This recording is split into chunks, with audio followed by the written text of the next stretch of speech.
రే వచ్చినావా? ఇంత కొంచెం మాట్లాడాలా. ఏమ్మా చెప్పు. మా ఆయన వచ్చినట్లున్నాడే. నా నుంచి నీ పిల్లలకి ఏమైనా ప్రాబ్లమా? ఏమైందమ్మా ఇప్పుడు?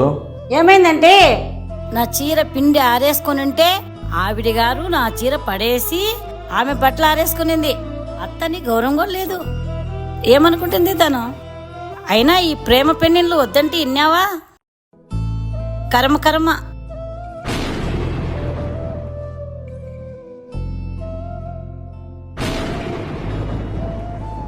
అబ్బా సర్లే అమ్మా, నేను తనతో మాట్లాడతాలే. ఏమండి, మీ అమ్మకి నాతో ఏమైనా ప్రాబ్లం ఉంటే వెళ్ళిపోమని చెప్పండి పక్కకి. ఇలా సూటిపోటి మాటలు మాట్లాడితే నాకు సరిపోదు. సర్లే అయ్యా. అసలు ఏం జరుగుతుందన్న ఇంట్లో? అక్కడ అమ్మ మాట వినాలో తెలియదు, ఇక్కడ నా భార్య మాట వినాలో కూడా తెలియదు. అసలు నాకేం అర్థం కాకుండా ఉంది. అయ్యో దాని గురించి నువ్వు అంత టెన్షన్ పడతాండేది. అసలు ఏం జరిగిందో తెలుసా? అమ్మ అక్కడ చీర ఆరేసిన విషయము నిజమే, కానీ అదే తంతి మీద నీ భార్య బట్టలు ఆరేసిన విషయము నిజమే. కానీ చీర గాలికి పడిపోయింది. ఇద్దరిది తప్పేం లేదురా. ఒకసారి వాళ్ళ కూర్చోబెట్టి మాట్లాడితే అంతా అడ్జస్ట్ అవుతుంది. సరే అన్న.